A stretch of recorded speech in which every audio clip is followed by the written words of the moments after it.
know it.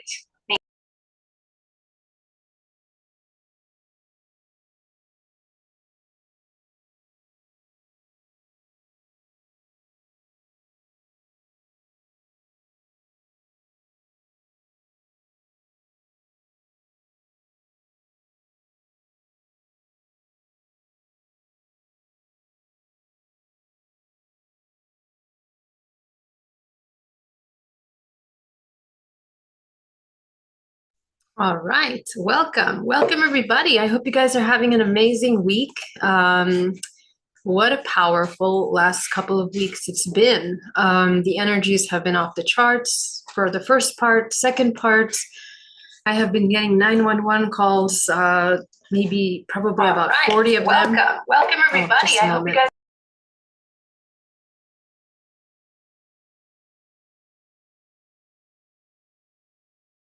There we are. Yeah, so the energy has been really strong. I want to talk about a couple of things today. We're going to talk about something in regards to our energy body, and we're also going to go a little deeper into the concept of unconditional self-love. Because the energies that have been coming up have been extremely powerful in that they are triggering strong emotions of overwhelm, emotions of disconnect. The feeling of separation is pretty strong. And this is something that is it's also part of a kind of engineering that is occurring in the world to polarize and to separate us from what is true, our true connection to our higher self. And this is something that, you know, as everyone that's here, you guys are all doing such beautiful work. You guys are meditating. You guys are taking time to ask the right questions.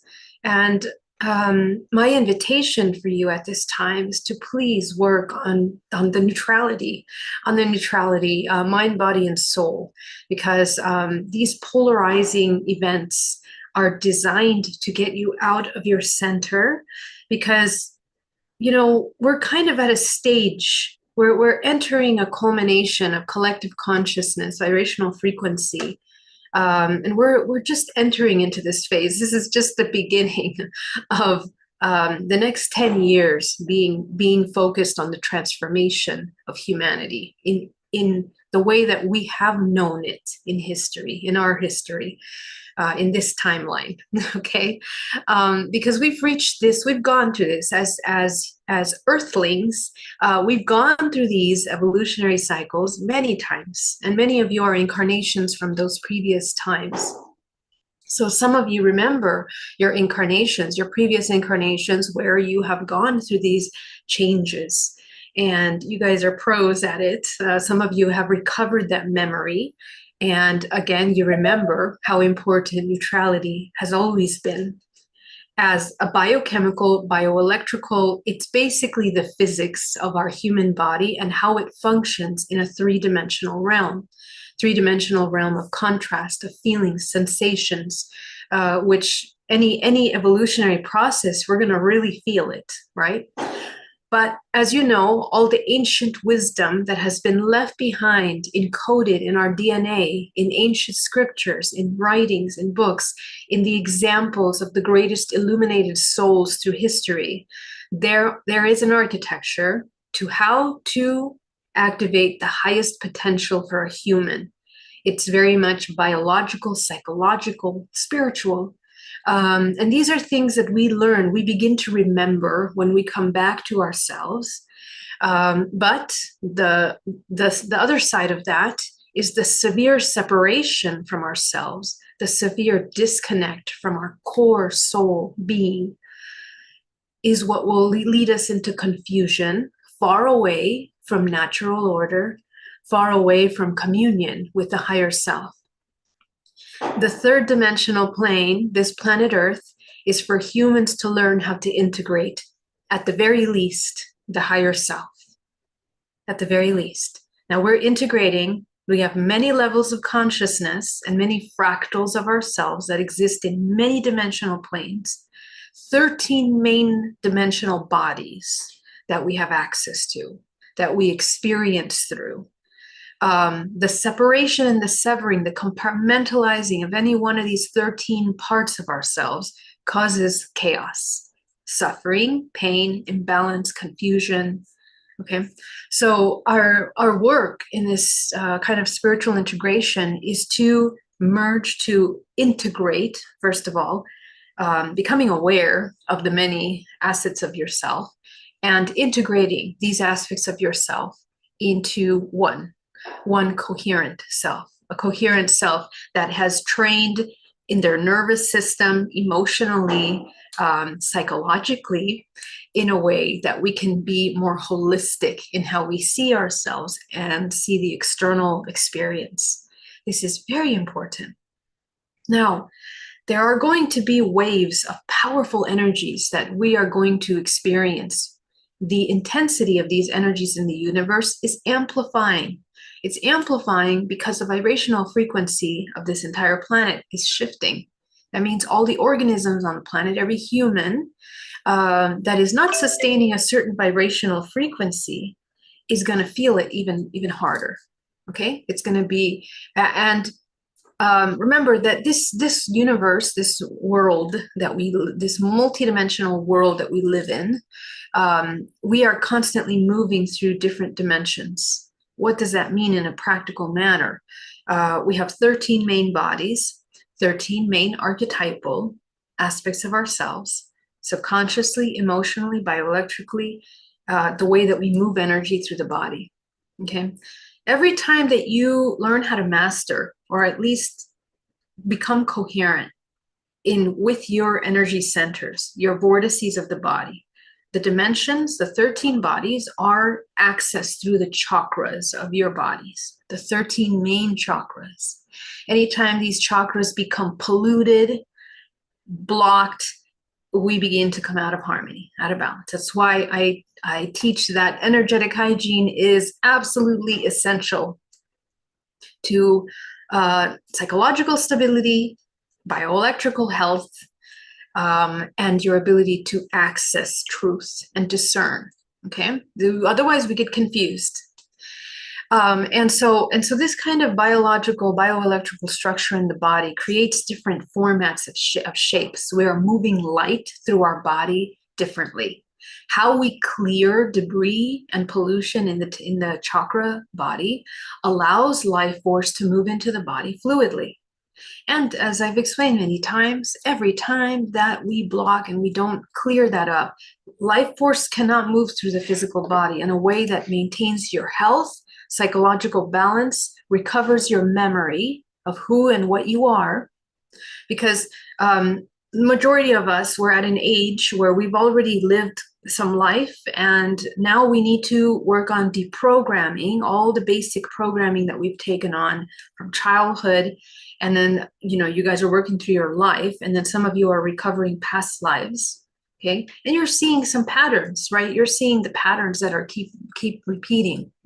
So as we begin to become aware of those patterns, we begin to integrate, heal, reintegrate those aspects of ourselves. This is the recovery of memory. You begin to remember who you are.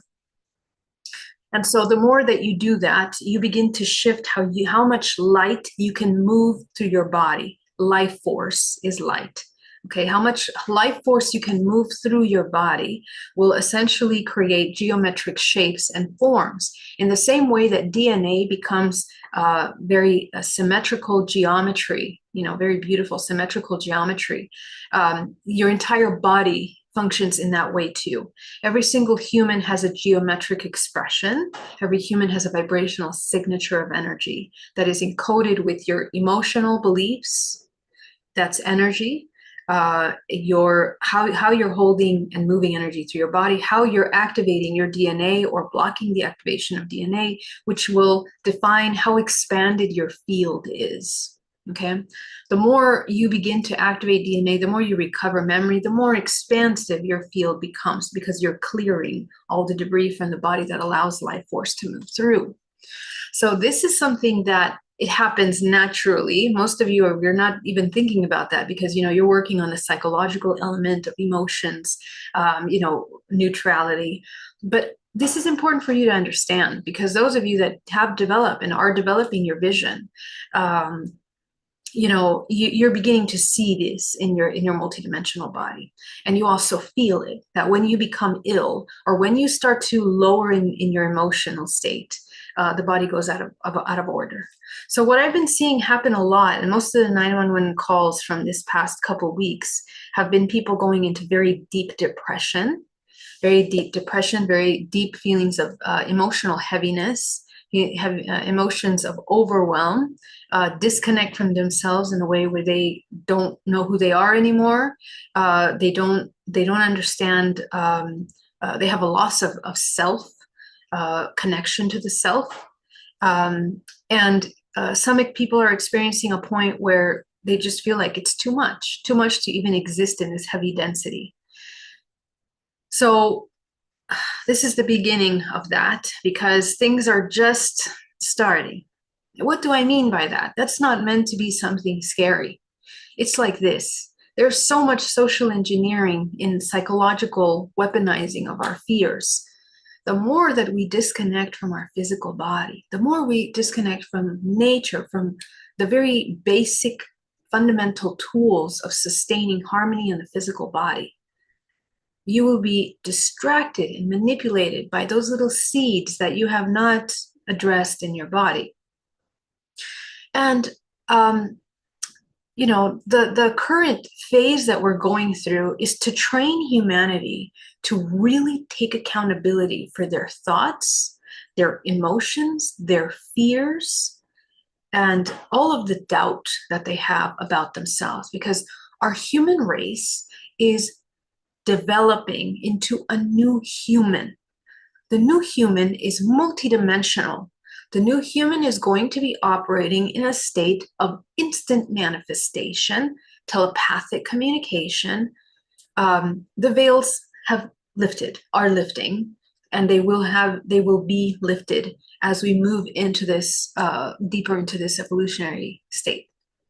In order for a human to be telepathic communicator, in order for a human to be able to interact in this instant manifestation, we really have to be mindful about what's driving our intention.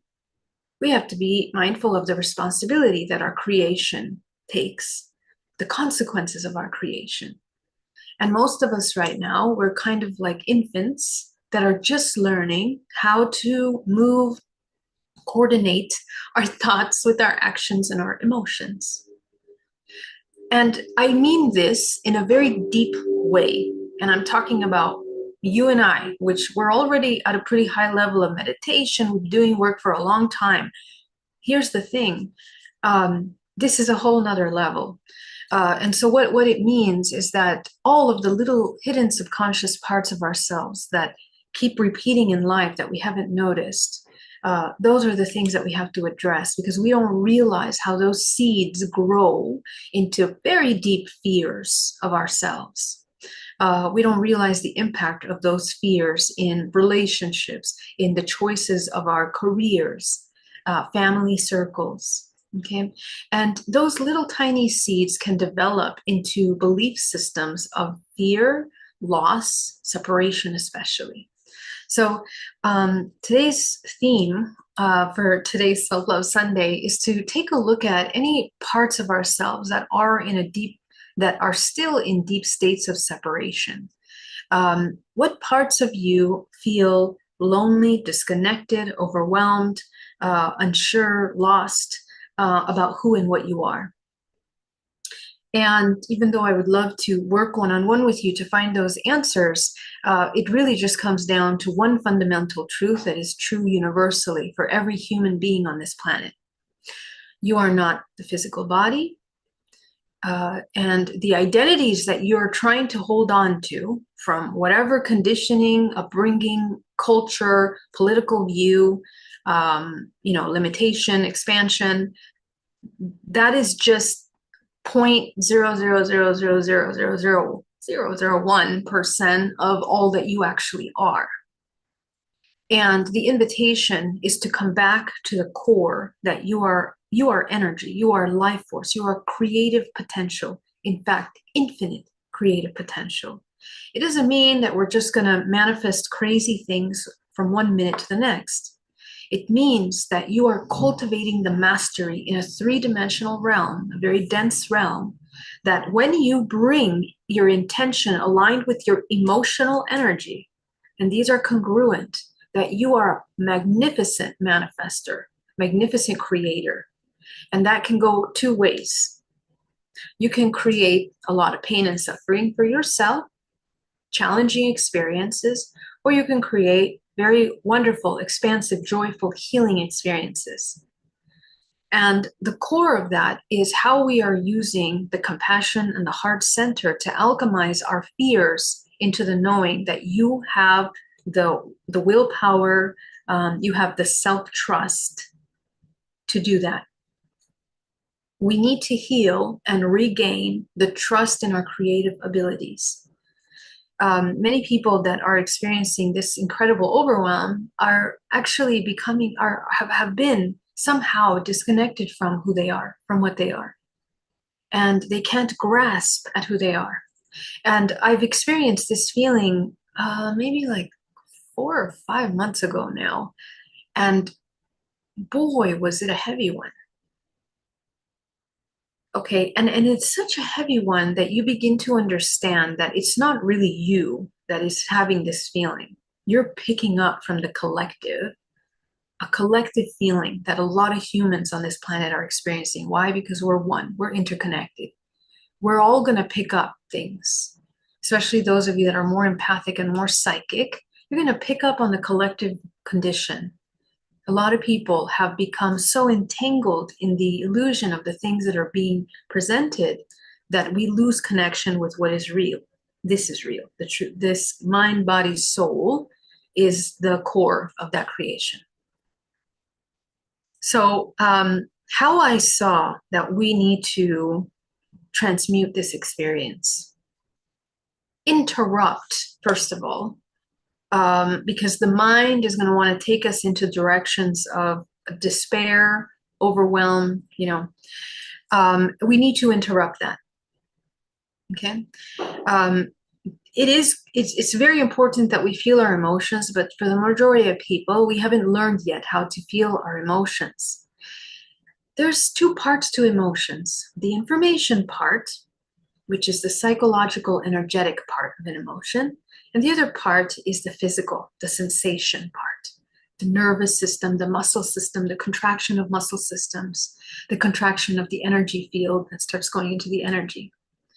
Now, most humans, when we feel emotions, we feel it in the body.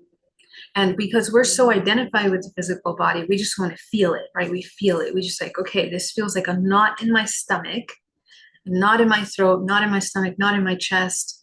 And then we get stuck feeling it. But some of these emotions, and collectively, because it's amplifying, we are mirroring not only what's in us, but we also pick up what's happening external to us.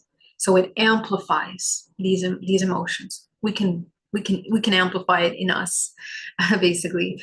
That amplification is essentially, it makes us lose a grasp of what is true, because the physical body begins to feel the uncomfortable feelings, the contraction, fear, terror, feeling lost, feeling overwhelmed, feeling like there's nobody in this world that will ever understand.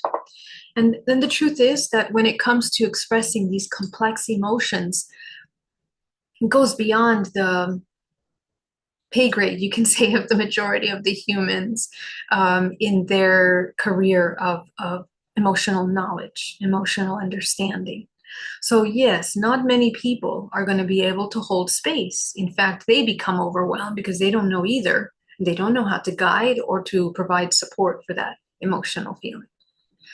So in this way, this is the beauty and the alchemy of the human in the human body. My beloved souls, you have incarnated at this time.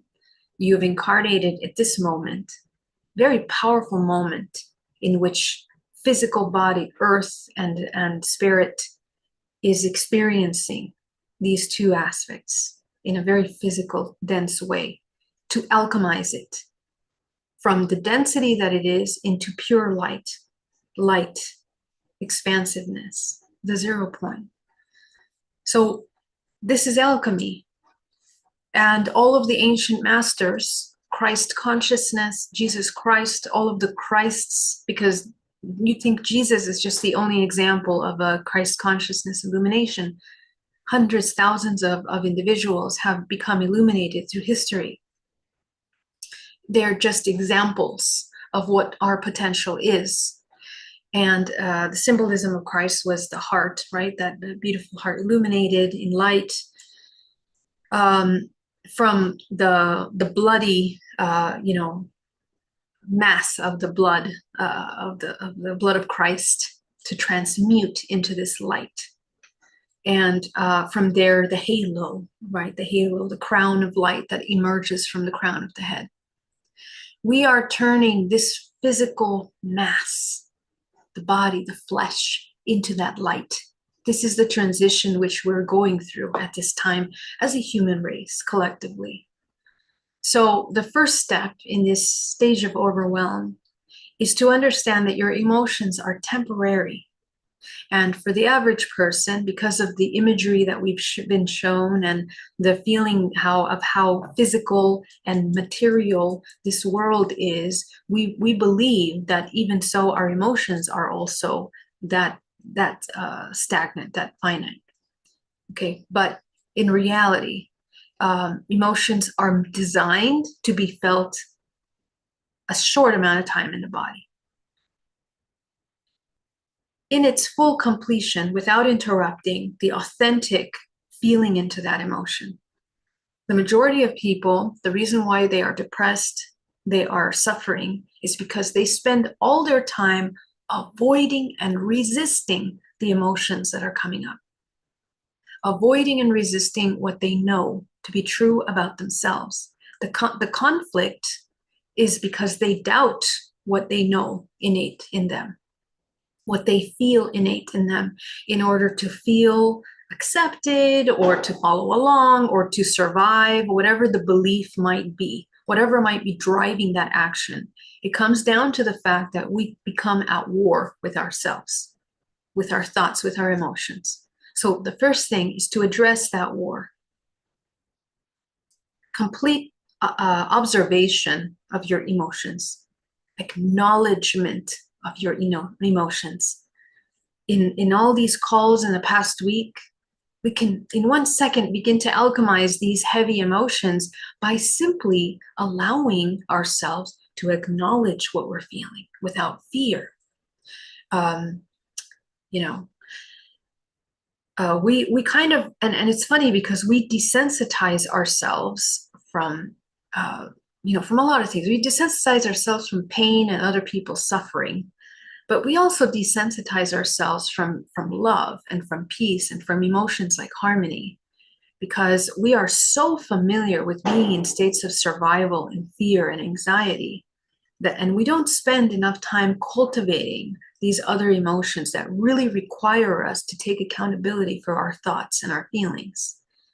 So as soon as we acknowledge the emotions that you're feeling, to observe them, there's 50% at the beginning. 50% will be feeling in the body.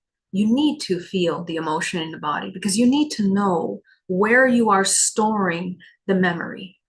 This is going to help you heal your body if you've developed an illness, long-term illness, short-term illness, pain, ache, condition of some kind in any part of your body. All physical ailments are the contraction of emotional energy, the resistance of emotional energy. So we need to acknowledge that. And for people that have denied this for a very long time, when they get to that emotion, it's going to feel overwhelming. It's like, I'm never going to finish. I could sit here feeling this emotion for a month because I've felt it all my life. I've developed this illness. How can I do it in 1 second? Well, you can. It really depends on how you are working with yourself and what you believe in.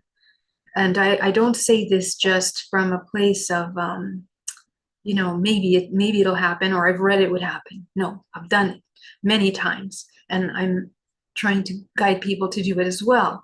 But the key is that if the person is not ready to let go of the belief and the resistance and the fear, then we cannot do a lot with that. So there's some prep work that has to happen. And as we observe the emotion in the body, to begin to notice what parts of your body are responding. Emotions get stored and they move through the body. Where they're moving, it's the order in which we have blocked it. Okay?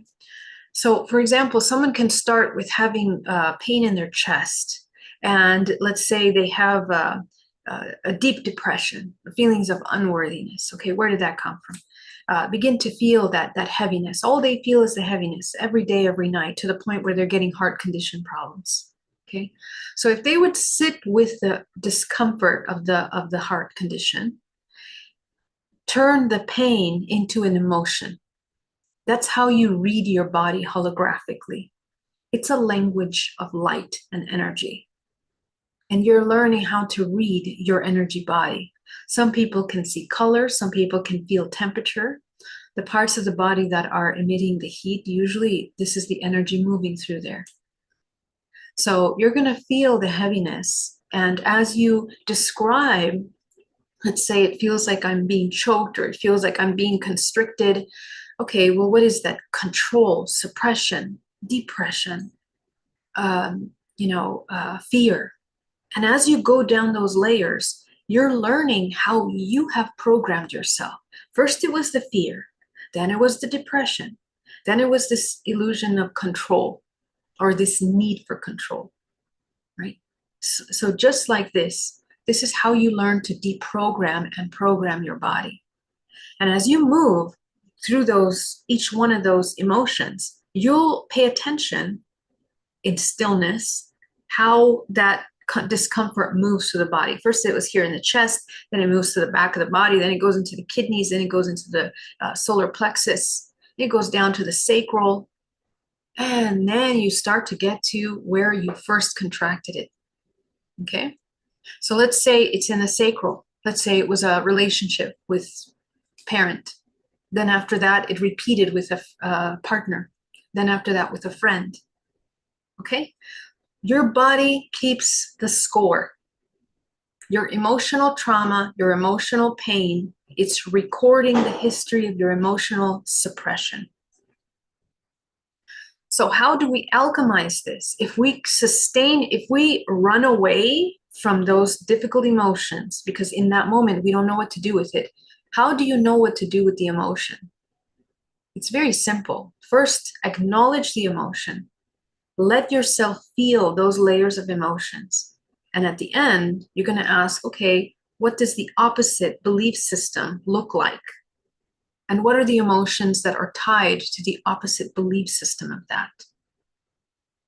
Now, in order to get to the opposite, there's some things that have to shift in your psychology, in your belief system. Because some of the beliefs that you have acquired as a result of the trauma, it can be very severe trauma. Okay, but to alchemize this pain and suffering, it doesn't matter how severe or how seemingly simple the trauma is. The body alchemizes the emotion the same way. As we go to the root memories that you're going to uncover as you follow the trail of emotions, these memories are holding your life force, your creative potential. In those memories, in those moments in which you experienced the trauma at the age of 4, your life force, a fractal of your essence, was split, and it becomes suspended in that timeline of that experience. So the integration process is to first acknowledge the split, because most of us, we go through our entire life, I don't know why I feel this way. I have no idea. My life is fantastic, right? Well, you start going through your life and you start to realize, oh, I've had a lot of that feeling, a lot of feeling of helplessness all my life, really. But one minute it was fantastic. Next minute, it's like my underlying belief system is that I am helpless in my life. Okay, so we need to know ourselves at that level, because here's what's happening in this collective shift that we're going through. All of those little belief systems that are not in right order are going to create a lot of conflict. And we are very manipulated by that, because these divisive systems of manipulation and engineering that want us to be in a very specific way psychologically, in order to have control over your shopping habits, control over your eating habits, control over your emotional habits, and most of all, control that you don't go into your higher multidimensional realms every night. Because when you do, you will remember who you are. Because when you activate your higher faculties, like your psychic abilities, your remote viewing ability, your telepathic abilities, it's kind of game over, because you can see beyond these illusions of this construct. And you're going to recover lots of memories of conditioning that won't fit with your education that you paid $100,000. It's not going to fit with the religious construct that you've suffered through perhaps many years of your life, or the helplessness of fear, right? All that is dissolving right now collectively. So we have to do our part if we want to come into a state of harmony with the greater whole. And it requires us to create a strong foundation of what is true. What is true is that you are a multidimensional being of infinite potential. And when you harness that, you can heal your body. You are not controllable, manipulatable, but I don't know the word for that. Yeah, easy to manipulate. You're not easy to manipulate, and you're also not at the mercy of your unmet desires, which is the biggest way to enslave a race of consciousness. And we've seen this in many advanced civilizations through history. Beings that don't meet their desires, to get to know them, understand them, address them, satiate them deeply from the internal self, are always looking external to themselves. How easy it is to maintain a cycle of dependency to an external source, an external God, an external form of power. And any time that we believe that our power is external to us, we're in trouble, because it's against natural order. Okay? In nature, all organic things follow natural order, even if it means to be eaten by another animal. Because every single being is existing in harmony in the cycles of life and death as they need to be. There are parts of us that we need to shed away in order for us to come in to this cycle. For humans, it's different than animals, just to be clear. Humans are on a completely different creative level than animals. But what my example is to say that, when a leaf dries up and dies, it just goes back into the cycle of death. Psychologically and emotionally, this is a relationship that we need to have with the things that need to transition from our creative space. So in this sense, if any of you have been experiencing these overwhelming emotions, these overwhelming feeling of loss, separation, and disconnect, the invitation is to interrupt that belief that you are separate and that you are alone. Loneliness is a very strong part of this process, because we are breaking away from the construct that's been built for us. And,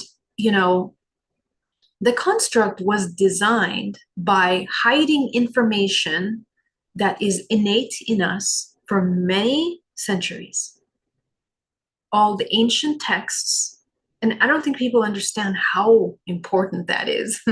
All the ancient texts that talked about our abilities, or the pathways of life force through the body, right? How we use our energy, how we heal ourselves, how we activate our multidimensional capacities, have been hidden away. And only the small elites groups have been able to access that information. The rest just follow the construct. So that's dissolving. And if we would have those texts, our civilization would be in a completely different place right now. Okay, so this is not to say that we are victimized by anything, because we actually have chosen co-creatively to experience this example of a construct in order to transcend. And it's one of thousands of experiences that each of you is living through at this current time, because we all are living simultaneous lifetimes in other dimensional planes. And the greater organism learns from all of these many life experiences. It's just experience. It's just play, as I was talking with a friend of mine about the other day. But we think of it as suffering, pain, death. But if we think of it as play, it changes the game. And essentially, we can begin to no longer take serious the things that are designed for our evolution, for our growth. Serious as in suffering, like, in a contractive manner. Okay, so first of all, we want to interrupt the belief system that we are separate from anything, because that is not true. And in any and all healing, we want to connect with the fundamental laws of the universe, because we abide by those laws organically, bioelectrically, regardless of any conditioning that we might be adapting to. The truth of the whole system is that we're abiding by higher laws. The law of free will, the law of resonance, the law of co-creation, the law of regenerative life force in the body. So if we come back to those and we cultivate a very deep connection with those, we understand how to harness them, we use them every day in our life, not just once in a while. This is how we begin to break away from this construct. So the emotions in the body, as you get to that root memory, you're going to need to expand the perception of that fractal of yourself that experienced trauma. Okay. And how we do this is very interesting. It's the process of psychologically cultivating compassion. Compassion, as in all emotions, are multidimensional. There's a psychological element, there's an energetic element to it, and there's a physical element to it. All emotions. That's why illness is somatic in its root. So as you feel these emotions of the little child that is traumatized at the age of 4, let's go back to that example. Whatever belief systems they created as a result of what's being presented is always going to be very limited, because it's going to be based on what is provided by two parents, perhaps, or family members, or children at school, that they're also in their path of evolution. They don't know. But as children, we are dependent. We are dependent learning. We're dependent on protection. We're dependent on the love that is provided for us, and that's the safety. When none of those things are provided for us, we learn them in wrong ways. Not wrong ways, incomplete ways. We learn them in incomplete ways. To heal the inner child, we have to shift the perception from that incomplete perception into a more complete perception. That requires us to take accountability for and acknowledge the other participants, to put yourself in their shoes. Where is their level of consciousness coming from that drives these actions? The reason why it's important to know that is because what happens in all of these cases, years of me working subconsciously with people in these trauma cases, is that we become whatever they have not, whoever it is, mother, father, whatever they have not understood, that pattern of behavior, we take it on and we repeat that as a belief. Okay, so if the parent showed us, enacted their unworthiness by being violent or by being dismissive in some way, we become violent and dismissive and unworthy with ourselves. So we become the traumatized mother and father, and that creates the suffering of our entire life.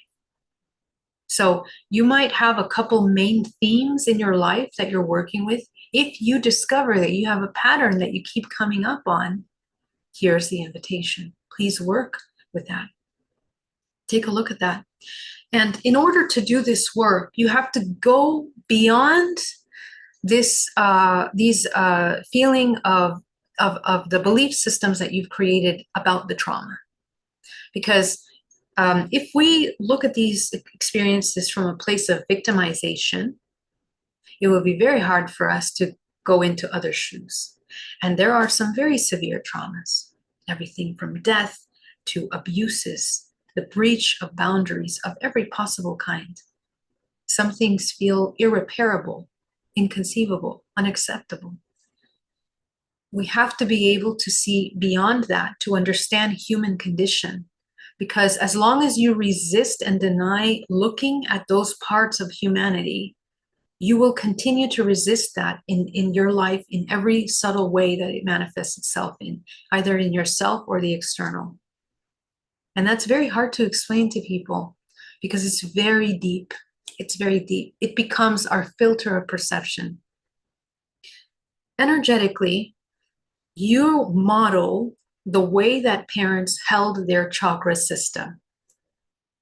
If the chakras of our parents are primarily the root chakra in a state of survival, in a state of fear, separation, insecurities, doubt, our chakras begin to model and it become programmed energetically.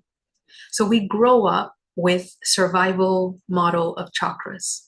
The geometric structure of your body is distorted, not in harmony. And because the connection between chakra bodies and psychology is one, okay? So however you hold your psychology emotionally, psychologically, you're looking at yourself emotionally, is how you're memorizing and working through the nervous system in your body. It's how you're contracting muscles, how you learn to react to triggers. Someone says something bad, everything starts moving automatically because it's programmed, it's memorized. And energetically, you don't realize your body's also moving. So let's say you woke up like this. By the end of the day, you're all, the top part's totally closed, the bottom's wide open. We're in survival mode. We've been dodging bullets all day, and we're just depleted of our life force. So the awareness is also to look at your life force. If we develop illnesses, if we are exhausted after talking with one person, we don't know how to manage our energy. Especially if you know that you're empathic. Everyone's empathic. Nobody's more empathic than another. We are all empathic. And we need to learn how to cultivate and harness the mastery of your empathy, the mastery of your sensitivity. This is an absolute must. Because, and I say that because, I'm seeing, people are picking up other people's traumas, emotions, illnesses, and we've become confused. We've become confused on how things function correctly, right? As we begin to deprogram the way we're holding our chakras, breaking the patterns of what's been memorized in our body energetically can be tough sometimes. Because you might not realize how deep your belief system of unworthiness is programmed in your body. And there's going to be layers of you learning them. And that lesson in this example of unworthiness is not just from this lifetime. It's many lifetimes that you've not been able to master that.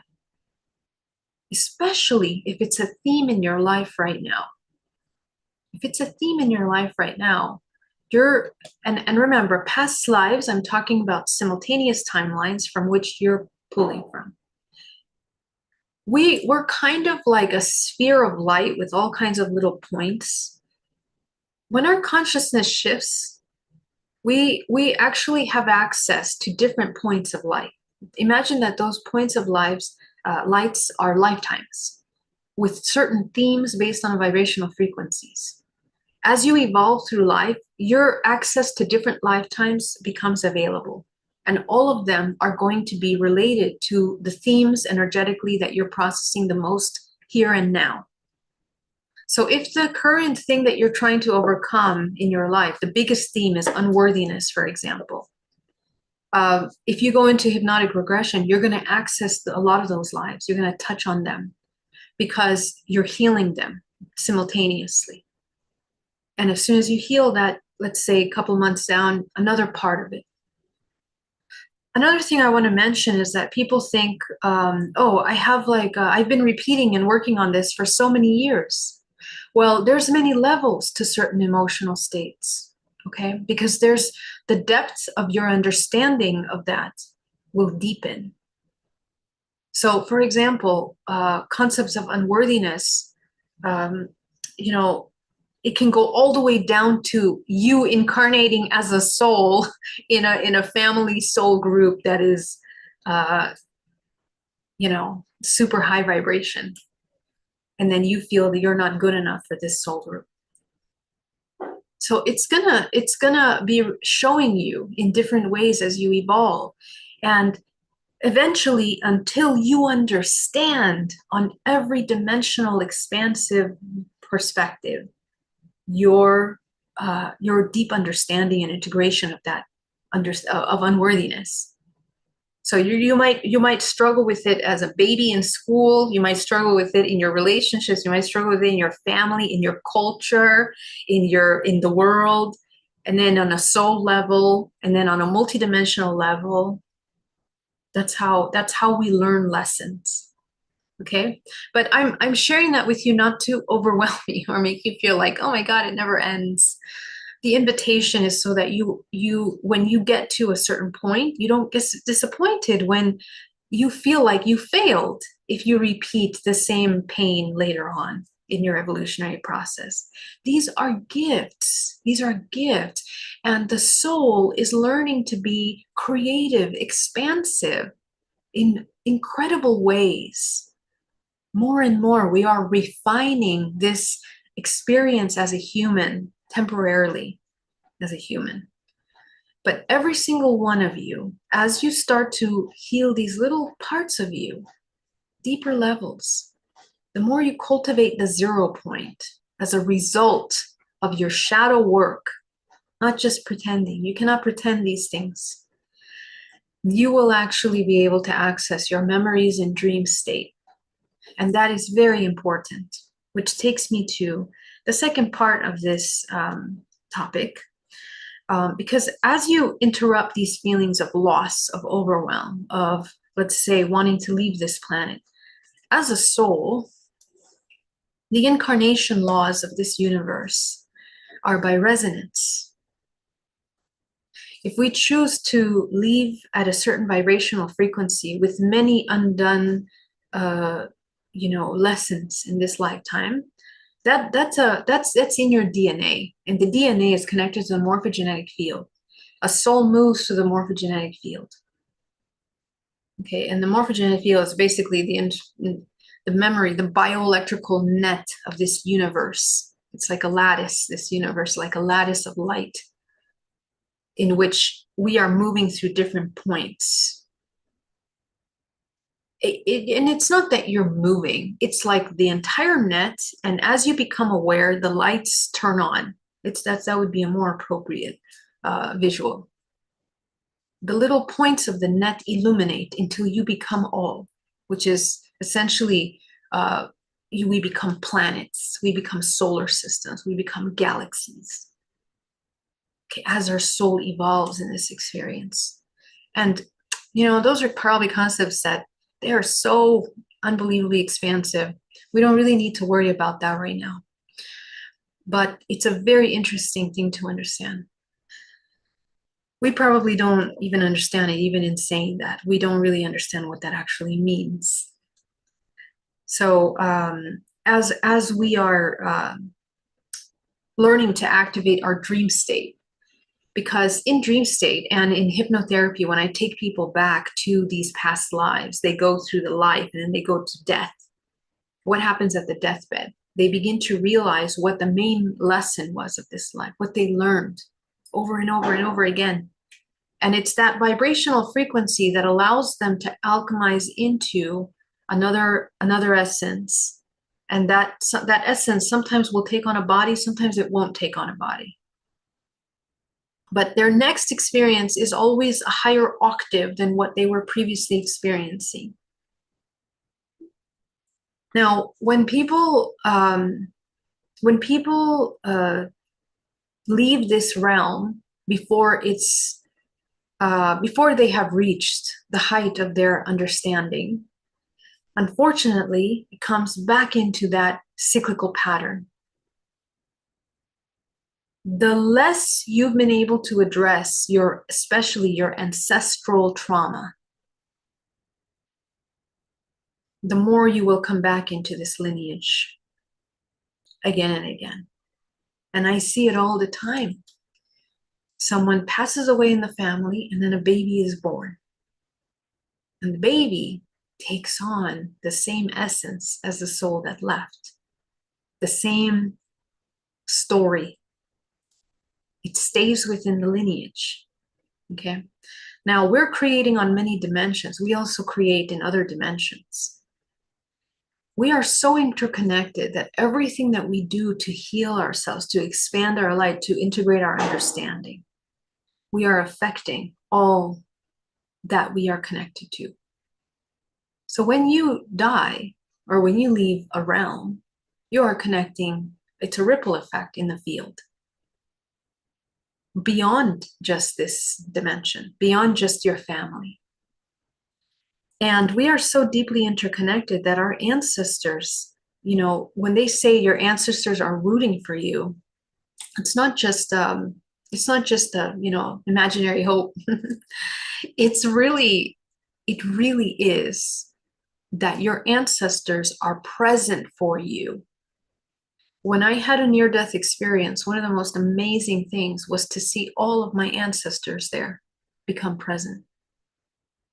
And there was an offering for the time that was spent on this planet Earth, everything that had been done and accomplished. And there was a question: did you finish?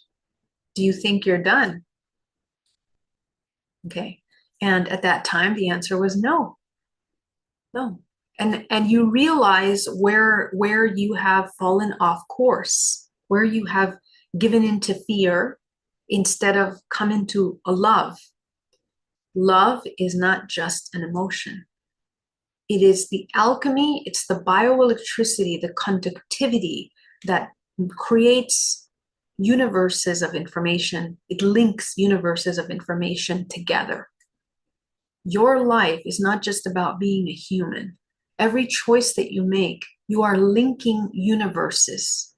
You are awakening consciousness of many fractals of yourself ancestrally, interdimensionally. You bring them into consciousness, into a higher vibrational octave.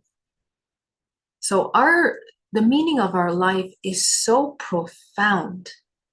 In this world, we're taught one of many: overpopulation, wars, easy to get rid of lives, right? Manipulate lives. The currency of this world is DNA, it's a soul. Because once you, put that into the system, if the human doesn't remember what they are, they can just, feed from that life force. But you as a soul also, you participate and you get to choose.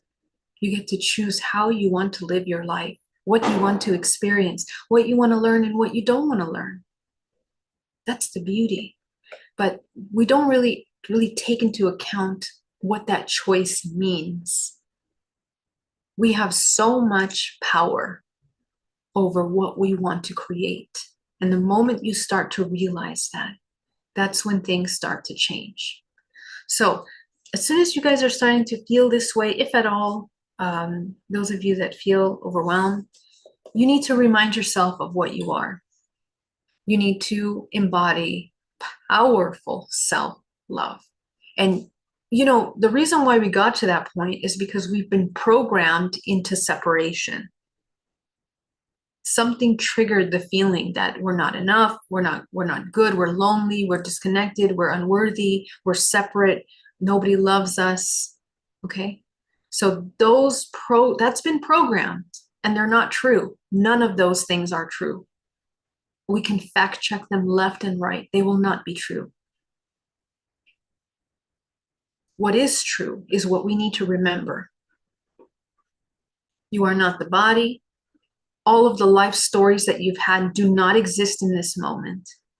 Anything that has happened in your life right now that makes you feel unsafe, in this exact present moment, we're safe. We're here. We're here in the body.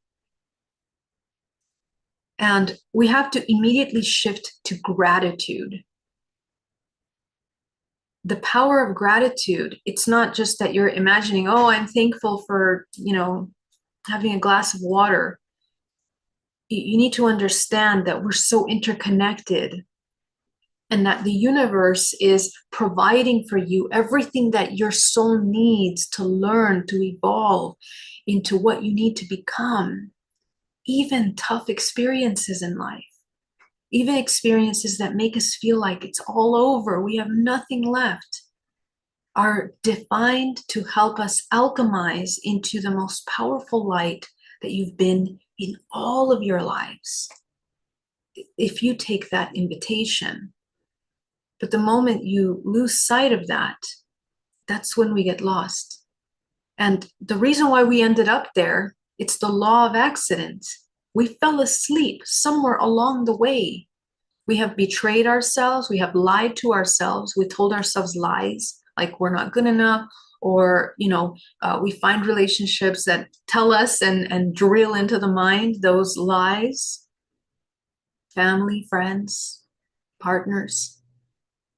And so we make our biased, incomplete belief systems a reality. And that's where we let ourselves down in that sense. But nothing is random. Every life experience is designed to help us elevate and expand. And the kind of healing that we're doing is not just on this earth. You're not having these experiences just because you in this planet. You are repeating the ancestral traumas from many civilizations. Some of you are Lyran connections, Pleiadian connections, Orion connection. I mean, there's all of those civilizations are also learning some of these things in some ways, in very deep, maybe more expansive ways. But we also have trauma from those lineages, okay? Memory of when we have contracted our soul potential.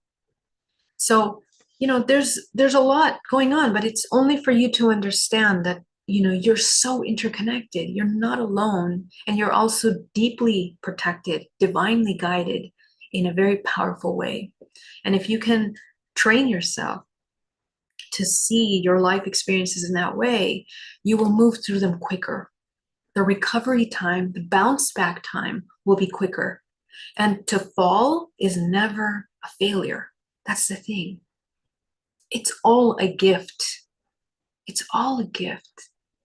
So as you go into this element of gratitude, we need to learn how to love ourselves again. And you need to remind yourself. You're going to deprogram all of the belief systems you've been telling yourself. Okay? So just make a list of all the things that you've been telling yourself that are hurting you about yourself. And you're going to fact check them. And, you might find in that list that some of those things might be true on some level. For example, in this example of unworthiness, you might find and discover that, you say, oh, I'm lazy. I'm lazy. I'm lazy. I'm demotivated. I can't get up. I can't do what I need to do every single day. Well, that's a product of something. And something triggered that paralysis in us. And if you go back to that root of that paralysis, once again, you're going to realize that it's rooted in a lie. So this is self-love. The real self-love is to understand where we are lying to ourselves and where we have taken other people's lies about ourselves. Because the truth, it doesn't matter who you are, what you've done, your essence at your core is a divine, pure being with good will, good intention, with love, the ability to love yourself and others. That is the truth. It doesn't matter who you are, what you have done. And, you know, a lot of times we fight that because we need to have someone to blame for something or to victimize. But that is the truth.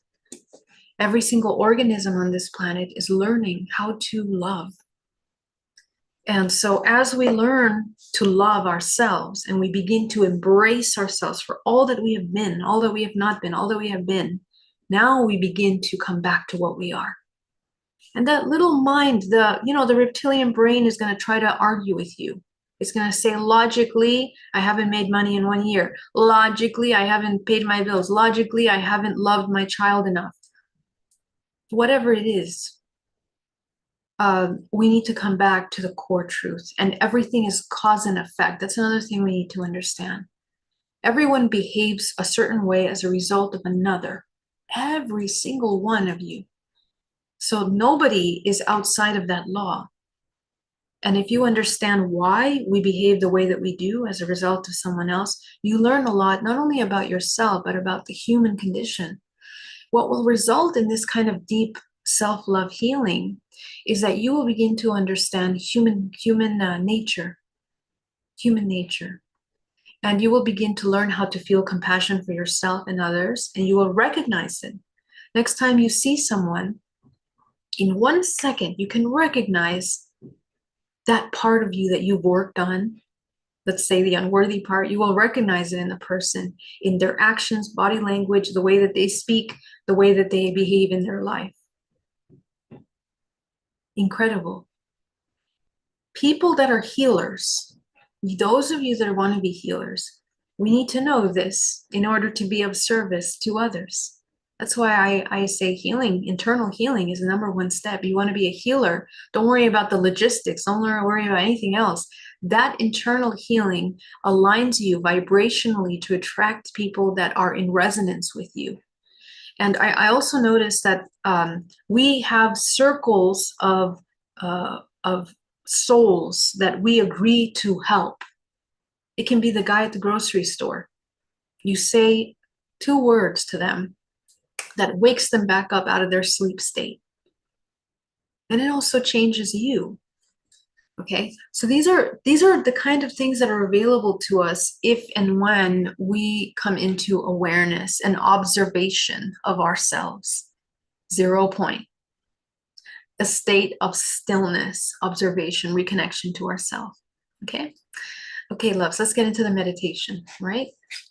Let's get nice and comfortable. So wonderful to see you guys. Doug, Nicholas, so great to see you. Oh, nice to see you in here, Doug. I haven't seen you in this one. Rana, Jessica, Lamine, Osama, great to see you. Rana, Shala, Noor, Victoria, Stephen, Veronica, love you guys. Veronica, am I saying your name correctly? I wonder if I'm saying your name correctly. I am? Yeah, I mean, yeah. W, how do you say that? Because it's W. I was talking to my friend about that the other day, and I was like, I'm not sure. Maybe I'm saying the name wrong. No, because in Polish it's the same as a V. It's like a V. Okay. Yeah. Okay. Thank you. I'm so glad. All right. Let me come over here to the chat on YouTube. Guys, thank you so much. Oh, super chat. Thank you so much, Philip, for the super chat.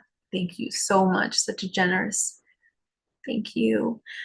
Sherlock, welcome. Philip, Logan. Please put your questions in capital letters so I can see them. I'm going to answer them at the end. Love you guys so much. And let's get into the meditation. Go ahead and get nice and comfortable. We're just going to jump right in.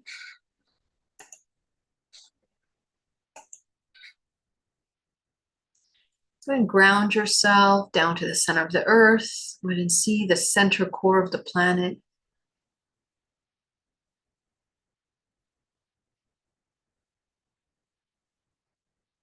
And just go ahead and take your attention back into your body. Go ahead and bring yourself fully into your body.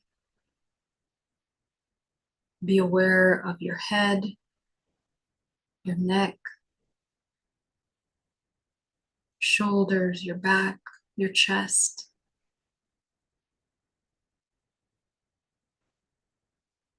You can slow down your breathing organically, breathing in through the solar plexus,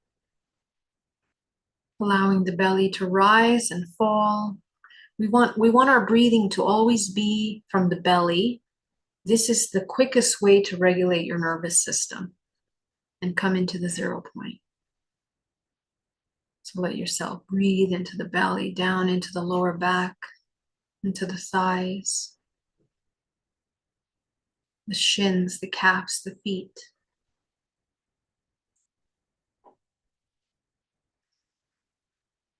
And take all your attention into the body, here in the present moment.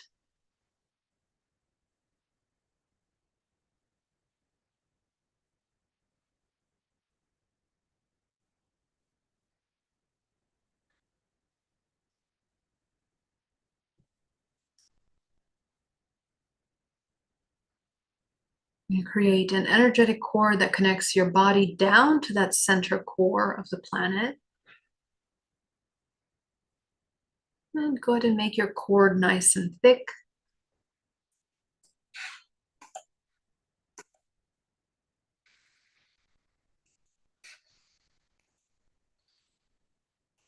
All the way down, not just halfway.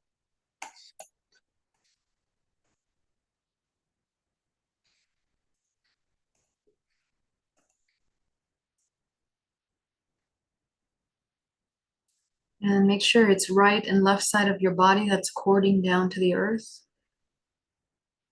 Also front and back. Some of you forget about your back.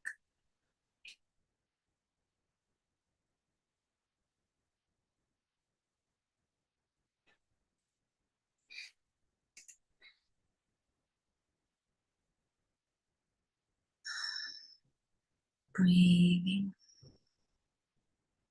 And just try to come in as much stillness as possible, almost as if you can feel the rotation of the earth through your body.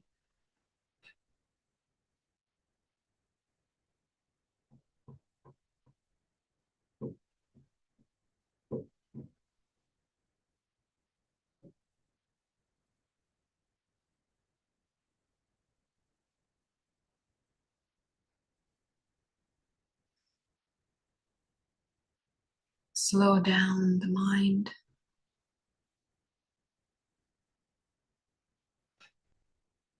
And just clear your mind until there are no thoughts anymore.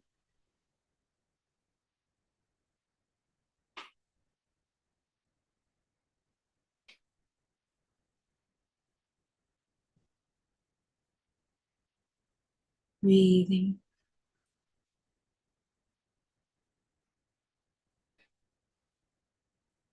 And begin to feel your surroundings with your body through your senses. What are you hearing? What are you smelling?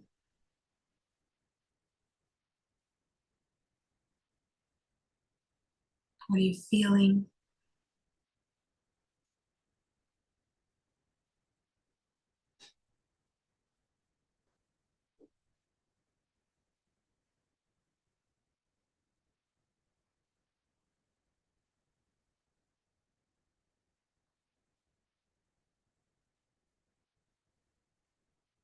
And go ahead and visualize a sphere around our body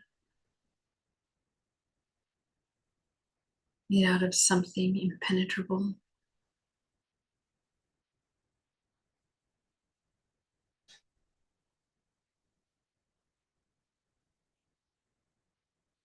And close Or, okay, so every part of your sphere that you cannot imagine, that's an opening.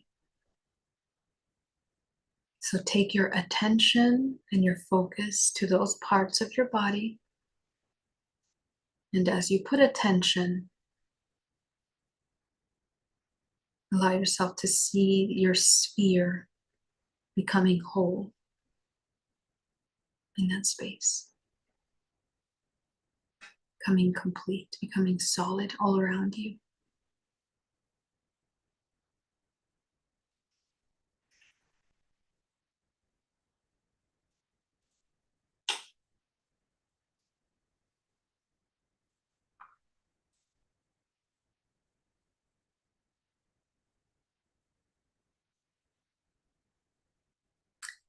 Go ahead and call back your energy from people, places, and things that you've interacted with in the past week.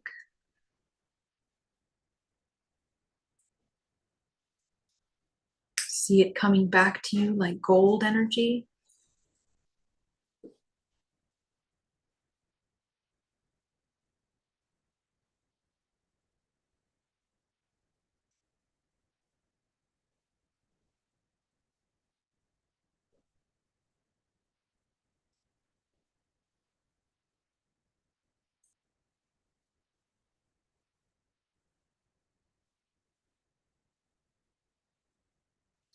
Okay, let's start to clear our energy body.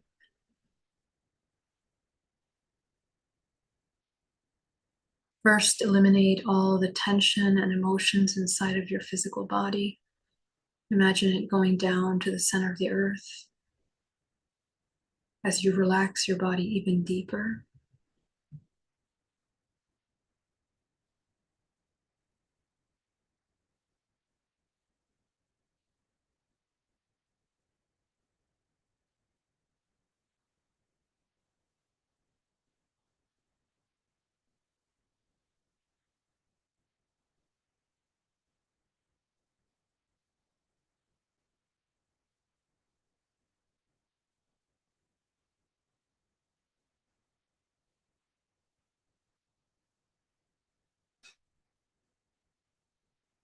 Go ahead and observe 13 layers of your body. You can imagine 13 spheres around you, or you can just imagine one sphere and you're going to clean all 13 with that one. Whatever is easy for you. Those of you that are a little more visual, more advanced, you can clean each layer. You might also pick up emotions, memories of things that are in those bodies. And just imagine from the top crown of your head opening, swiping all the way down lengthwise until you reach your feet. And it just falls down into the center of the earth as if you had a super powerful vacuum that just sucks it out. All that pollution, debris, excess, imbalance.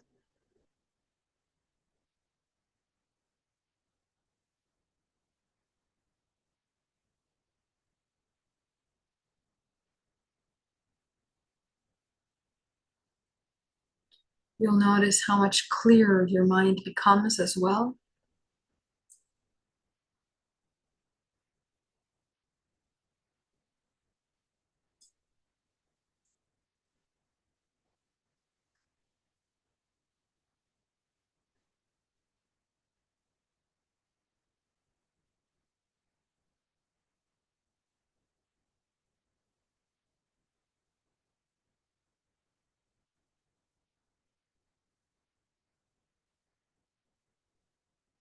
You might also notice if you have any aches and pains that pain reduces.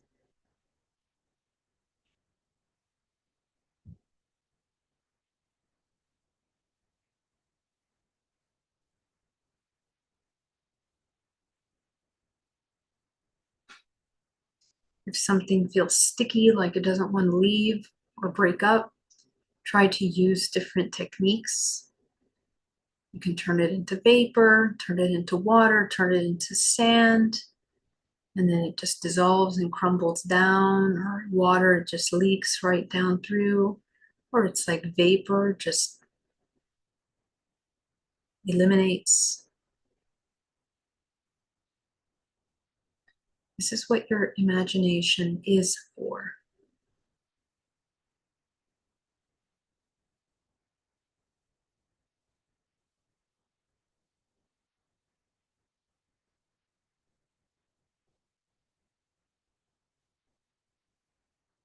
Okay, beautiful. Great work, guys. You can continue finishing up there. Don't worry, there's still time. We're going to run energy now. Go ahead and bring earth energy up your body, up your feet, your shins, your calves, your knees, your thighs, up into your solar plexus, creating a vortex of energy at the center core.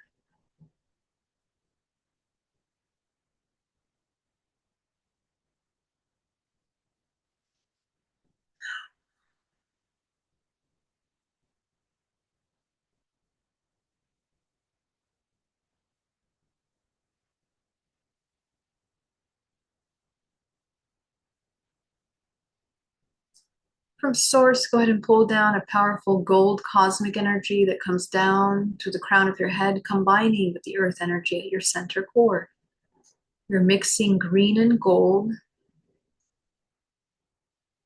at the center of your body. This is also clearing your dantian centers. We have three main dantians, the lower, the middle, and the upper. With this life force, we clear, open up these pathways. Go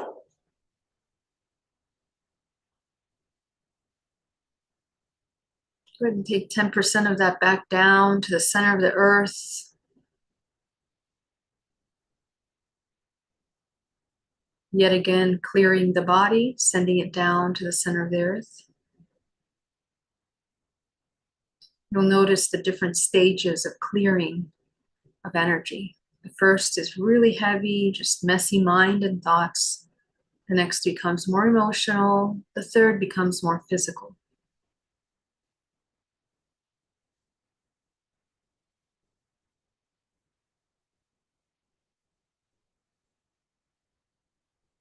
We're going to take that final, we get to 80% of that up your spine, from the crown of your head, coating the outside of your bubble. We're clearing the matrix. All of our connections, cords, threads, attachments. Just go ahead and inhale deeply, calling back your life force once again. Just imagine that you're clearing your connection to this realm, everything that is imbalanced.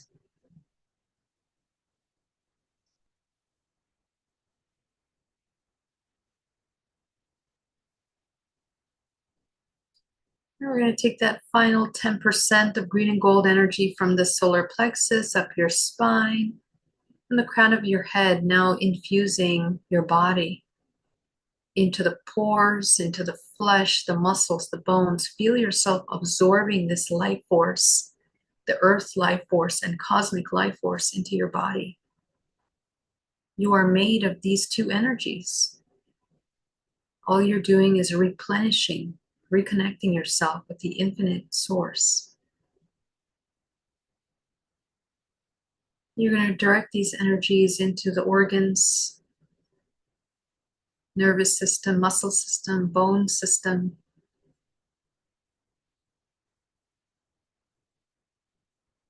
You should immediately feel relief from anything that you're dealing with at the time.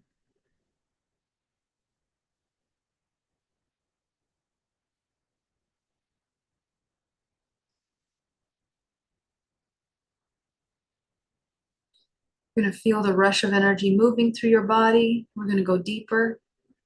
Let's begin to observe now some of the strongest emotions that we've had this week. Go ahead and observe yourself.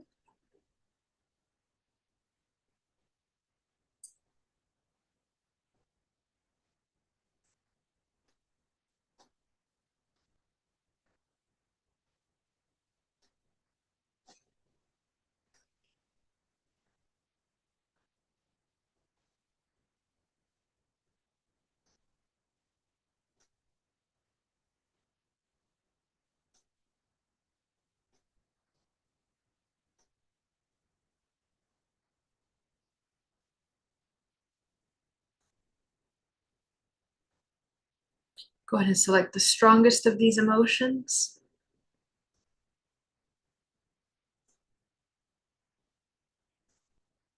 Go ahead and feel it in your body. Be absolutely present with this emotion in your body. Acknowledge it and observe it.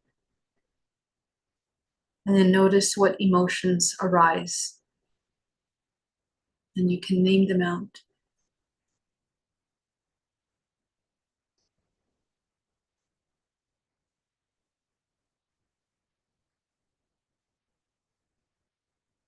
As you allow yourself to observe, you're going to see those emotions. I want you to select the strongest.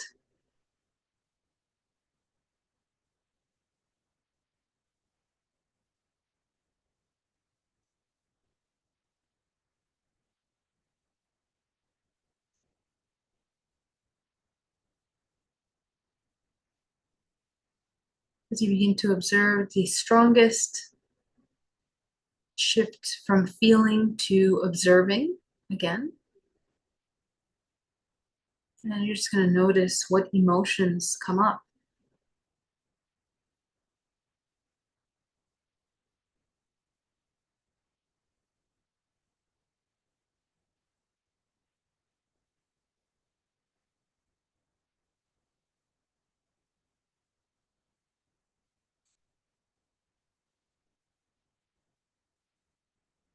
And go ahead and notice that this strongest emotion, how familiar you are with it. I want you to take yourself back to the very first time in your life that you felt this emotion.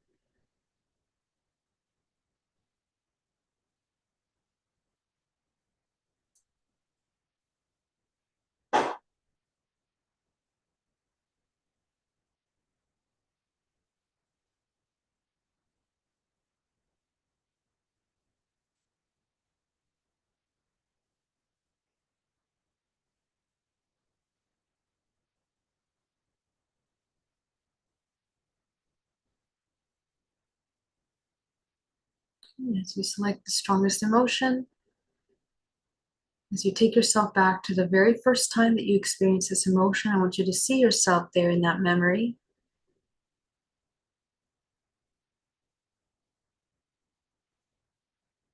And just observe what you're feeling there in that memory. What's being triggered.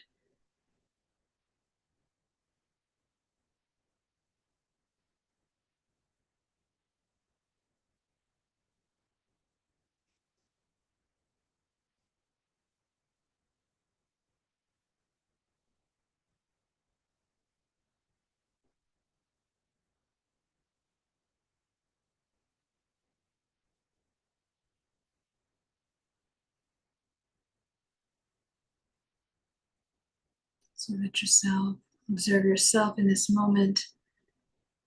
Go ahead and begin to observe the two people that are there, or three people, whoever is there with you. Observe them. And you're going to just notice which one is the one that triggers the emotion that you're feeling the most. Go ahead and observe them once you've identified them. And as you observe them, begin to notice, why do they behave this way? Just observe. You're going to intuitively tune in to things that you know, might even be things that have been said. But what you're going to do is you're going to understand what you believe about this individual. And the more intuitive and the more you practice your intuition, the more you'll be able to understand things that have not even been said. As you do healing, as I mentioned before, you will be able to recognize the wounds in everyone and why we have those wounds.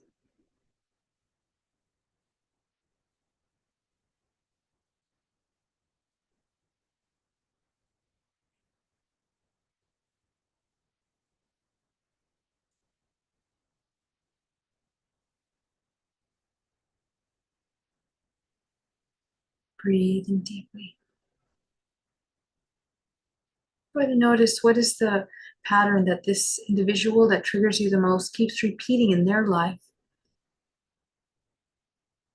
And ask yourself the question, do they have the tools available to them to no longer behave in this repetitive manner towards us or others, maybe even themselves?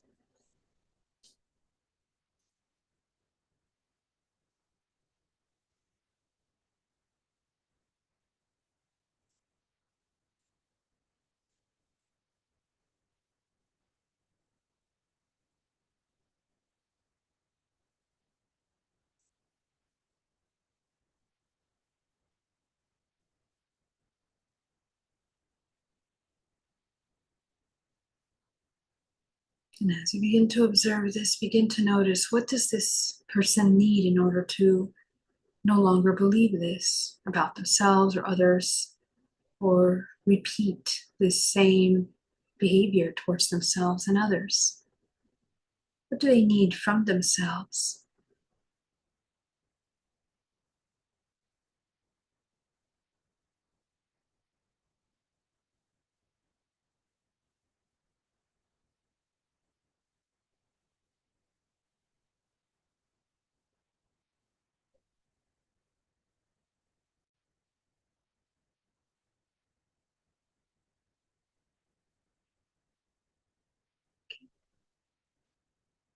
As you begin to observe that, I want you to turn your attention to yourself. What do you need in order to no longer feel the way that you have been triggered in this experience?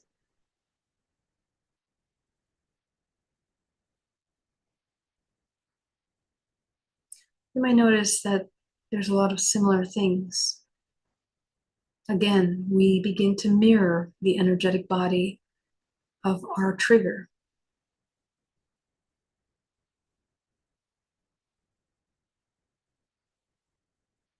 As you begin to see yourself and you begin to identify what you need,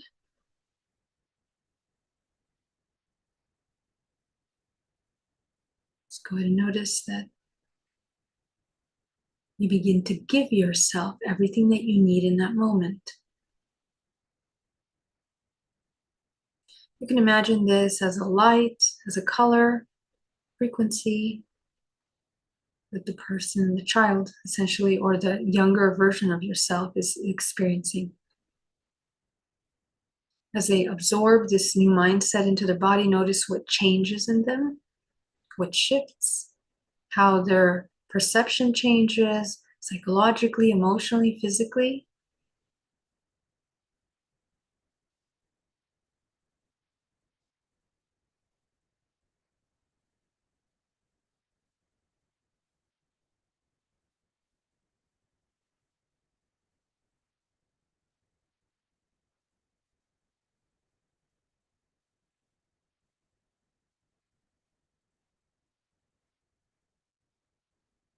Very good.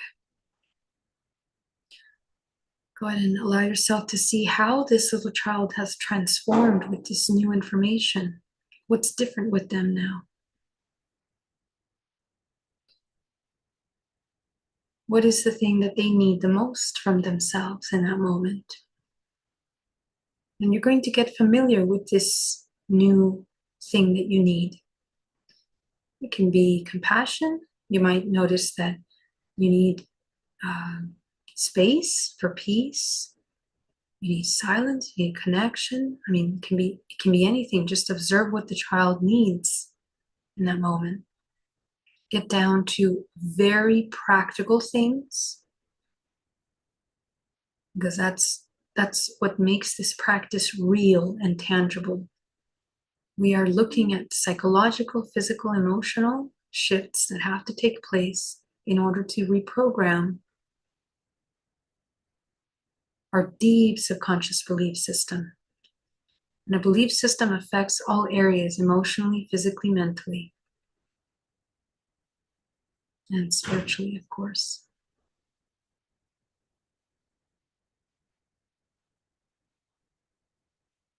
As you allow this part of you to begin to integrate these parts into themselves, begin to notice all your fractals that have also experienced this, bring them back into themselves. Connect them back to what they need. Allow them to see that they are the source of these needs.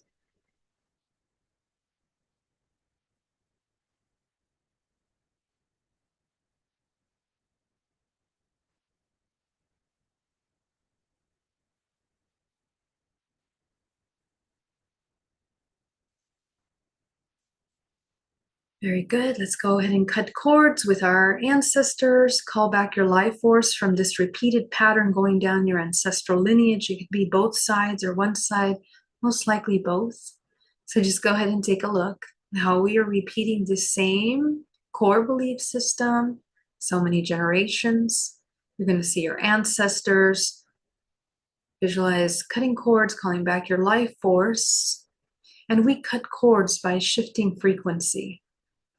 So all of these ancestors will begin to acknowledge and recognize what they need in order to alchemize that understanding of that repeated program.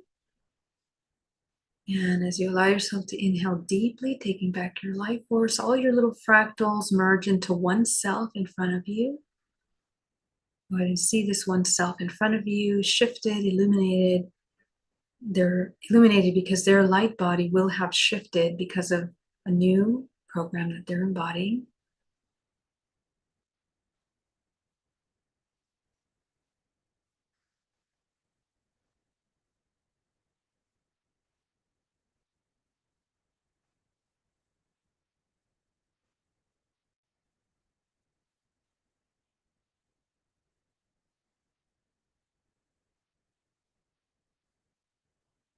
Notice how your nervous system begins to really relax and release. The more you acknowledge what is needed from yourself, you are equipping yourself with the tools to respond differently every time you are triggered in this manner that you saw today. So go ahead and see yourself. You're going to integrate that into your body, this child self into your body. Go ahead and open the root chakra back into a balanced state. The sacral, the solar, expanding the heart, the throat, the third eye. Go ahead and see your creative color in the crown. You're going to shine that light on top of all of your karmic contracts that are in your karma room. Eliminate them.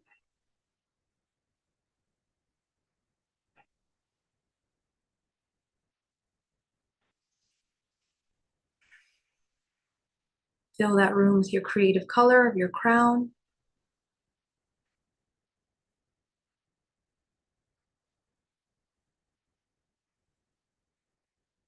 Okay.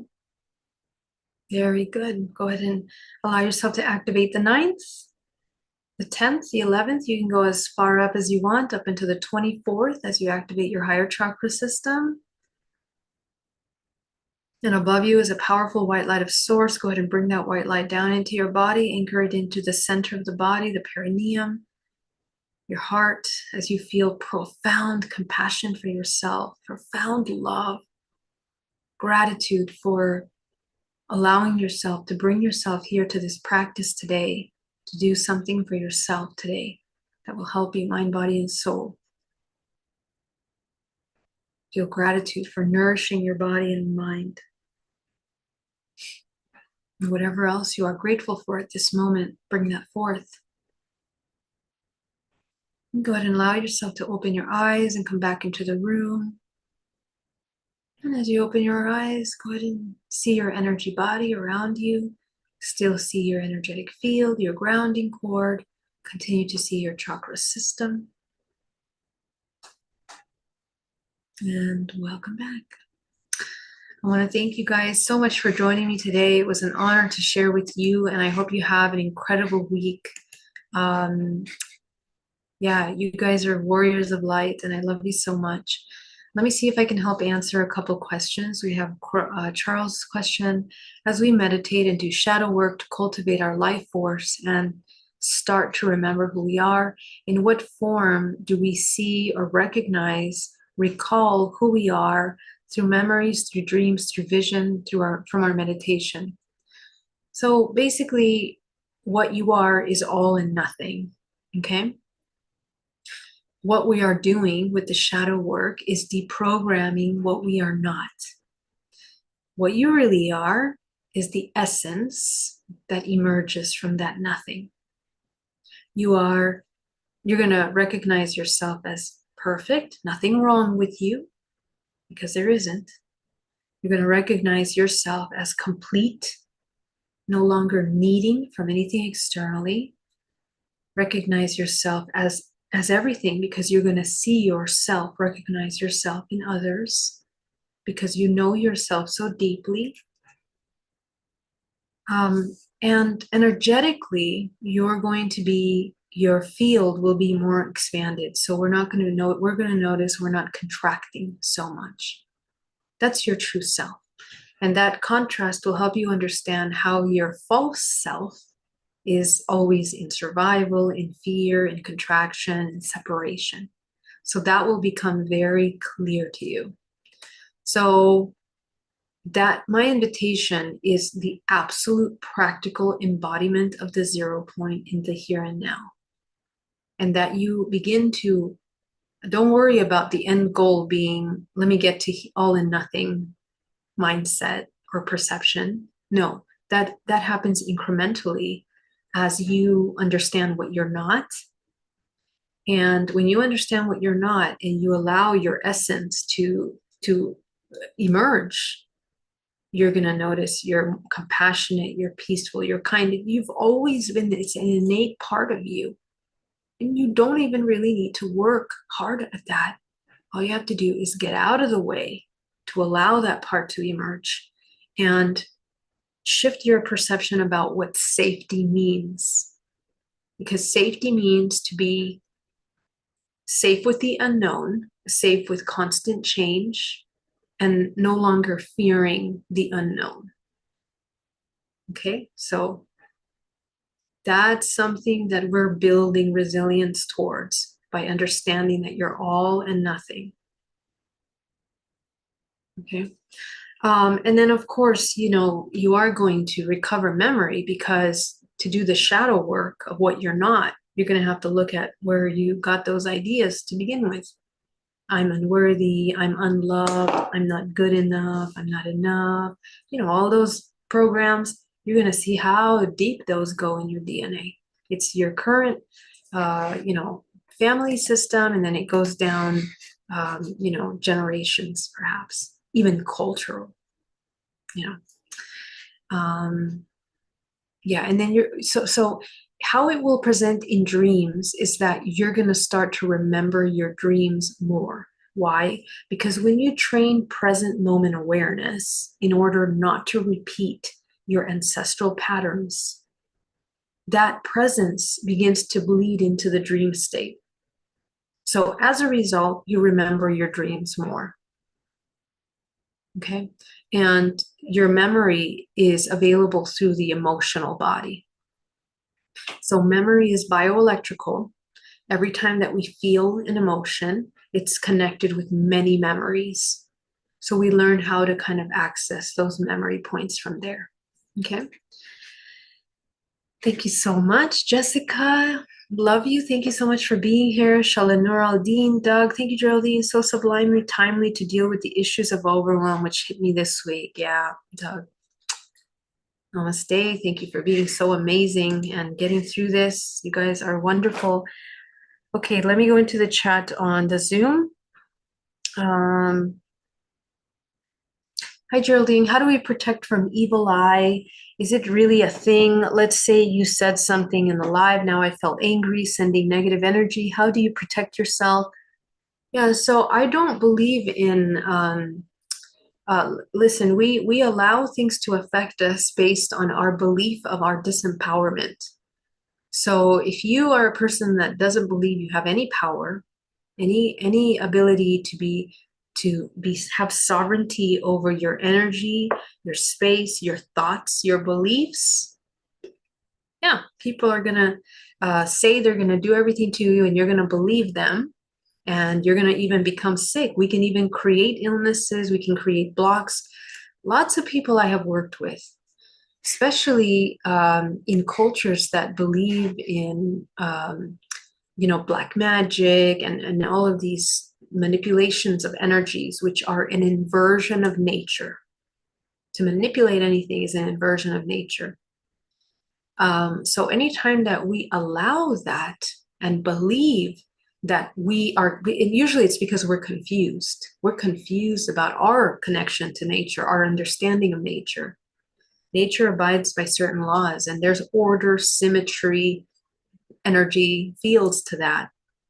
So those that want to manipulate that, unfortunately, people that do these kinds of evil spells and stuff like that, they usually end up pretty sick because they're depleting their energy in ways that are against their soul essence. And that's free will. They can choose that life. It's okay for them to choose that if they want to. But us or whoever else that is the receiver of those things, you have 100% ability to hold your space. Okay. And some of you might see my little bracelet with little eyes. The symbolism of the evil eye in some cultures. For me, this symbolism is the universe. It's the 0 point. It's the Vesica Pisces and the symbolism of the 0 point. So just to let you know, I'm applying my own meaning to something that might be seemingly as evil eye or something like that. But no, you are your frequency. And as I mentioned many times, the strongest protection, and I'm saying this as someone that has been targeted by government, disclosure situations, and really, really dark groups that don't want certain information out.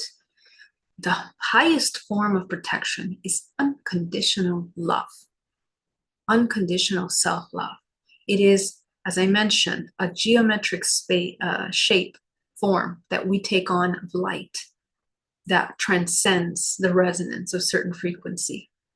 And so when you don't fear death or you don't fear anything, these things become alchemized within the field. So to remove emotional charge from angers or feels, hold on. PJ says, we do the EFT tapping to re-imprint the memory, or do we just remove the emotional charge and let the memory stay as it is? In case of sexual abuse cases, do I change the memory or let it stay and remove the emotional charge? Yeah, so in deep traumas like sexual abuse, for example, there's a couple parts that have to be healed. I can do an hour on this, okay, because it's an important topic. But to cut to the root of it, first of all, understand this is an ancestral blockage, okay? So it means that we've had a lot of sexual abuse in the family line. And that means that we are not understanding the relationship with our sexual energy. And sometimes there's a lot of religious influence in that, cultural influence in that understanding. But your sexual energy is your primordial life force, okay? So what we're healing ultimately when we heal sexual abuse is our relationship with our creative potential. Whether you're a woman or a man, doesn't matter. How are you as a soul, how many lifetimes have you lived allowing yourself the ability, the potential to create in your life, mind, body, and soul, even to create a life? For women, there's so much abuse in the bloodlines about creation, the suppression of the divine feminine in this timeline, that some women no longer can reproduce. And we've seen that in many civilizations.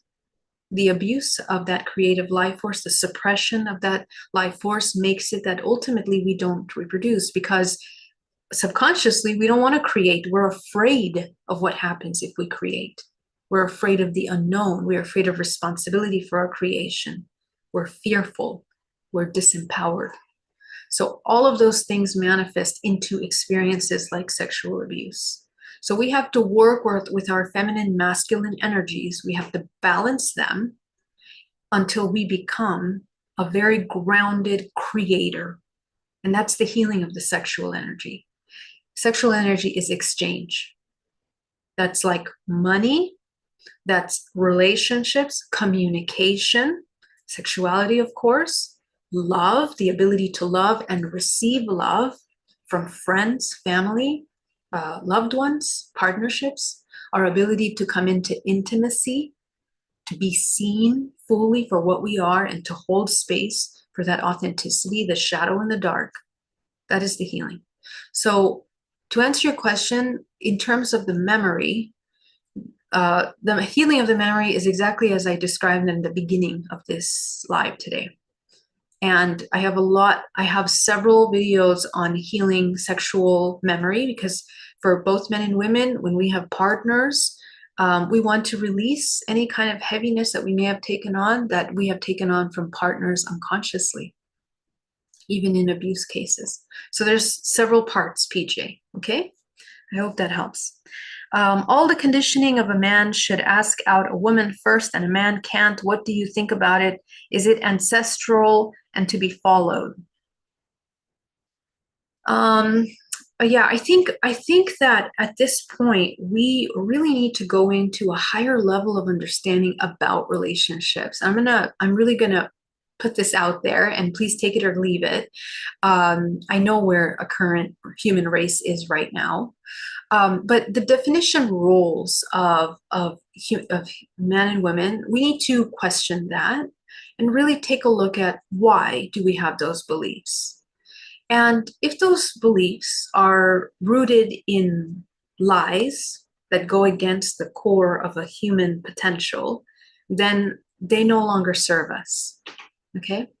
What I'm seeing that we need right now on this planet is we need authenticity, we need deep shadow work so that we can begin to go beyond the old construct, okay, of belief systems, not misogynistic, not hyper-independent feminism also. Two sides, two extremes, those have to be balanced in what is harmonious. The high-level civilizations are more of an integrated relationship. Both when men and women integrate their divine feminine and masculine energies, they create an alchemical marriage within them that cultivates a certain 0 point. But that 0 point still creates a polarity with another human when there's a union. That is what we need to focus on, creating a very high-level conscious polarity of healing. Every single relationship is to help the soul evolve into a higher octave in their experiences in this dimension and many others.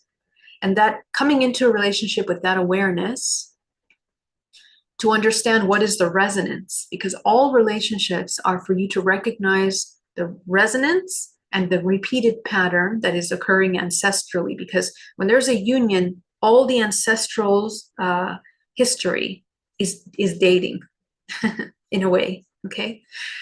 Because we're repeating something. Every single relationship that I work with. It's very interesting. And it's very beautiful because it helps us understand that humans are working through some kind of architecture. But when we understand what relationships are really about and the potential that is there, we're not really even ready for that one. Because the alchemical union is one that is focused on the evolution of bloodlines, the healing. It's the anchoring highest alchemy in the body and then uniting to create pure unconditional love. That's the invitation. So I would really try to question a lot of different things about that, PJ, okay? Hi, Dorina, great to see you. Wuru Riders, Dr. Mafona, wonderful to see you, Dr. Mafona. Lenny Moon Goddess, so great to see you. James Harkin, great to see you. I have met a soul bond, trauma bond, the most complete unconditional love I've ever felt, but also trauma memory. She is highly sensitive and targeted. How can I help her? Okay, so this question was perfect for you, James, also, and I hope that helped answer some of those questions. It's not so much about you helping her as much as it is to understand your resonance with her and to address the resonance questions. Because as soon as you access and alchemize your the trauma that's being triggered in this relationship, you understand your resonance, you're going to understand why the two of you have come together. If you can go and heal that why, the lesson that you guys are designed to learn together, now you can take it to another level of the relationship. And that's where you can find harmony for both. But to get to that other level, both of you have to do healing work. That's the beauty of this. Okay, so unconditional love as an act is wonderful, but the true embodying of unconditional love is that both are walking side by side in harmony and evolution, constant evolution. So yeah, so I mean, there's so much more I could say there, but I'm just going to leave it at that message, okay? For GPAC, should we spin chakras clockwise or counterclockwise? So we need to understand what our body's doing first. Okay, so there's no rule. You have to look at your body. What are you doing? Is your chakra even moving? A lot of my students, their back chakras are blocked, especially the first three, because we're condensing so much suppressed emotion and trauma for such a long time.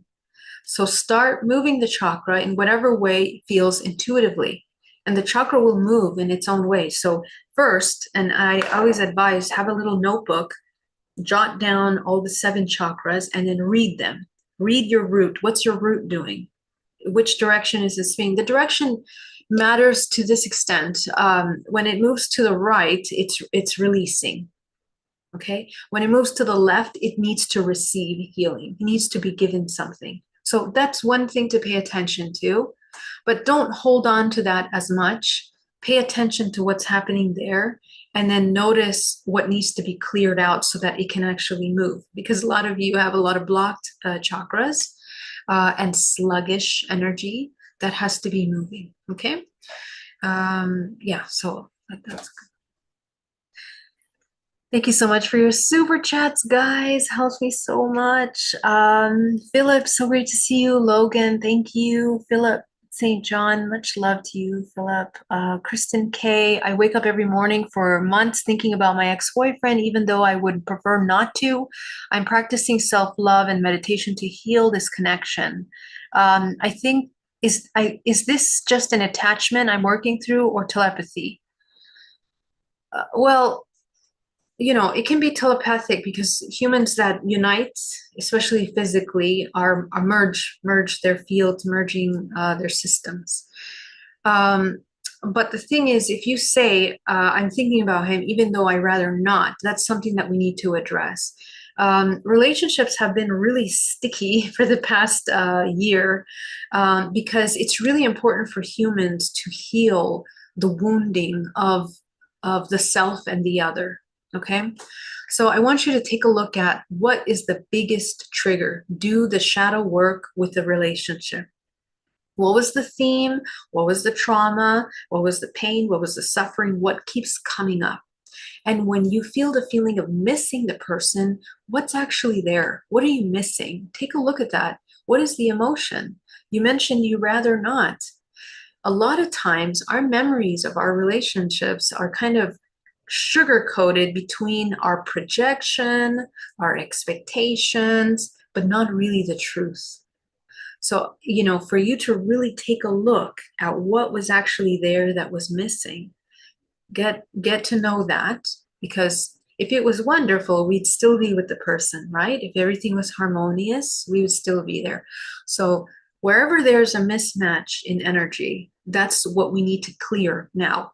You need to integrate within the self, do the healing internally. And what will happen automatically is that that energetic connection will lose its resonance with you. if it has to. If that's what's needed, that will happen. Okay. All right. Oh, talking about telepathy, I'm teaching a telepathy class, and I would love to invite all of you to that. I'm very excited about this. As I mentioned, that I really want telepathy to be a next step in our training, in our toolbox of multidimensional abilities. So it's going to be really fun, and I really hope that you guys can join. But essentially, what I'd love to do is make it a very hands-on, proactive, interactive class.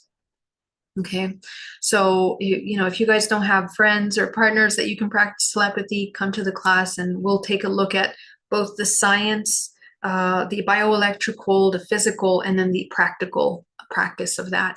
And I'll be having some workshops, I'm hoping monthly, for telepathy. Right now we have a healing workshop. It's a reading clinic, an energy healing and reading clinic once a month.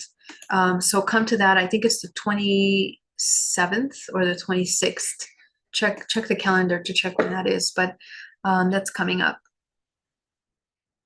Stephen says, it's so simple, yet we cannot grasp sometimes. I'm finding myself not focused on this current manifestation of myself. I've heard this for years, but I'm just now starting to understand this. We are so much more than this physical body. Yes. Stay off social media, turn off your phones and your TVs, and come back to your own reality. 100%, Stephen. Yes. Thank you so much, Geraldine. Thank you for gifting us with your free time. Thank you for being of service. Thank you. Much love. Thank you for being here, Stephen. Osama, thank you, Geraldine. So kind and generous. All my love to you. Thank you so much. And Nicholas heard about it. Heard about that. Yes, come to the class. So I'll open that for registration after this live. Go to the website and you guys can sign up for that. It's going to be really fun. All right, guys. Oh, Grandizer says, question. You mentioned about the evil eye. What about dealing with Nuestra Señora de la Santa Muerte, our daily holy death? You mentioned that you may cover that topic. Oh, yeah, you know, yes, you know what, we're gonna do a video on that. I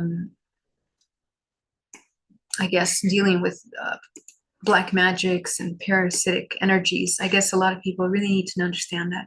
I'll do an entire video on that, okay? I touched on some of the key parts today, so that should help you understand that.